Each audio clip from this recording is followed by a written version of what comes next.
जिन्होंने अपनी जान इस मुल्क की सरहद की सुरक्षा के लिए दी।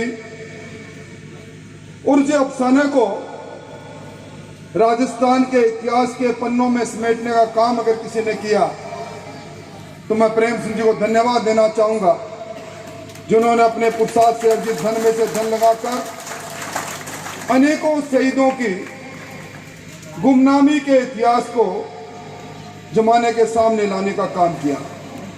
और उन्हीं में से गोविंद सिंह जी शहीद, मैं समझता हूं कि इस परावा की धरती में न जाने कोई न कोई कमाल की बात है।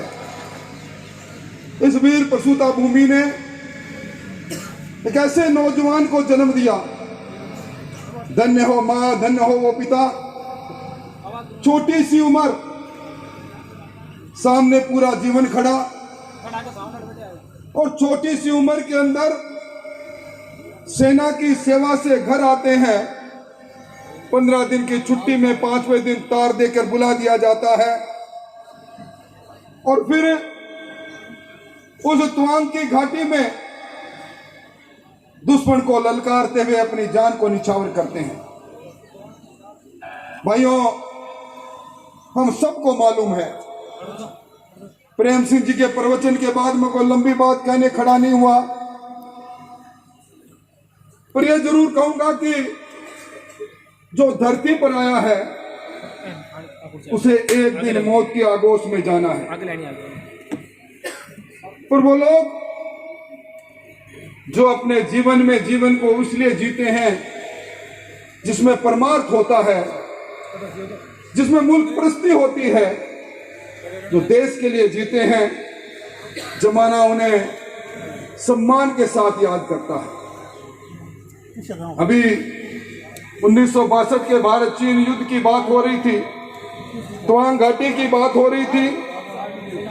आपने कुछ महीने पहले गलवान घाटी की खबर सुनी होगी।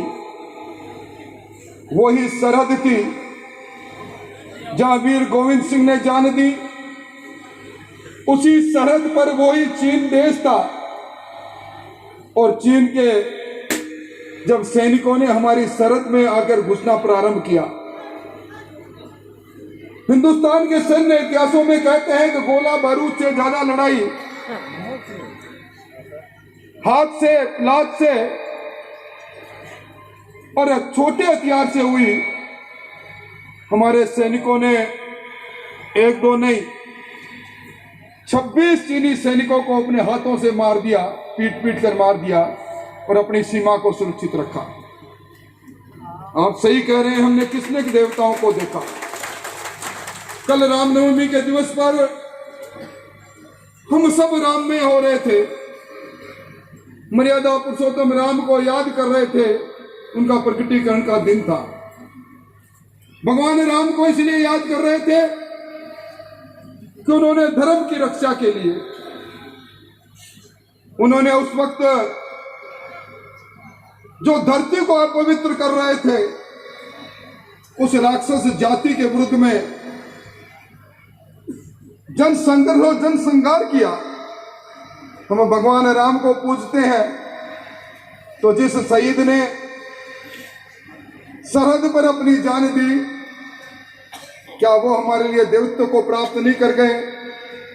इसलिए मैं तो यही कहूंगा कि ये वीरों की भूमि, कहते हैं अपनी शेखावाटी चूरू सिकर झुंझुनू में बच्चा पैदा होता है, जिगर में बारूद लेकर पैदा होता है।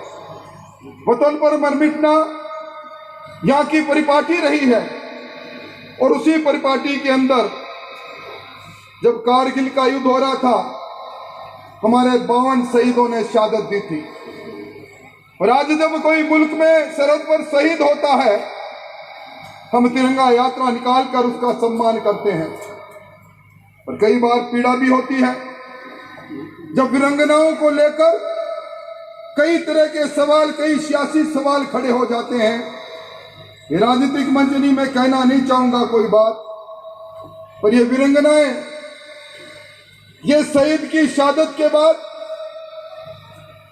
जिस वीरांगना ने अपना जीवन व्यापन करने के कठिन दौर में जाकर निकलना चाहा, उन वीरांगनाओं को, उन शहीद के माता पिता को सम्मान देना हमारा सबका कर्तव्य है, प्रत्येक लोक कल्याणकारी सरकार का कर्तव्य है। राजस्थान की विधानसभा में जब ये सवाल खड़े करते हैं मन में पीड़ा होती है, और मैं समझता हूं कि जब इसी प्रकार का जज्बा जाएगा और आप इन देवतुल्य शहीदों की इस मूर्ति पर जब हर वक्त हर साल मेला लगाएंगे तो निश्चित तौर पर शहीदों की चिताओं पर लगेंगे हर वर्ष मेले। वतन पर मर मिटने वालों की यही बाकी। आओ हम सब मिलकर उस अमर शहीद गोविंद सिंह जी को, मतलब 19 वर्ष 7 महीने का नौजवान वतन के लिए मर मिटे, और इस काम को आयोजन करने में गांव के जिन लोगों की भूमिका रही, मुझे बताया कि शहीद परिवार के लोगों यहाँ कम है नहीं, है तो कम है। पूरे गांव ने इस शहीद की शहादत के इस शानदार कार्यक्रम के आगाज करने में जो अगुवाई की, मैं नतमस्तक होकर उनको धन्यवाद देना चाहूंगा। और मैं उम्मीद करता हूं कि इस वतन पर मर मिटने वालों के प्रति हमारी आगाज श्रद्धा रहेगी। हमारी सीमाएं तब तक सुरक्षित है जब गोविंद सिंह राठौर जैसा कोई न कोई वीर छाती तान कर, अभी कर्नल साहब बता रहे थे, भारत चीन की सीमाओं पर जब जुराब उतारते हैं तो साथ में चमड़ी उतरती है। किस प्रकार की विषम परिस्थितियों के अंदर हमारे देश के नौजवान, और आज हमारी सेना इस दुनिया की दूसरी सबसे बड़ी सेना है। आज हमारे देश के अंदर नीतियां बनने लगी है, सारे हथियार अब हमारे मुल्क में बनने लग गए। आत्मनिर्भर भारत योजना में हमारा देश करवट ले रहा है, हमारा देश बदल रहा है। कल तक जिन्होंने हमारे पर हुकूमत की, उस ब्रिटानिया हुकूमत की अर्थव्यवस्था को हमने पछाड़कर 5वीं बड़ी अर्थव्यवस्था में देश शामिल हो गया। आज हमारे ऋषि जो प्रधानमंत्री बने ब्रिटेन के, भारत भूल के वहां बन गए प्रधानमंत्री। G20 की अगुवाई हमारा मुल्क कर रहा है बदलते परिवेश में। आओ इस मुल्क के लिए हम भी अपने आप को अपने उन मौलिक कर्तव्यों के साथ आगे बढ़े। सब लोगों को बहुत बहुत धन्यवाद, बहुत बहुत आभार, बहुत बहुत धन्यवाद।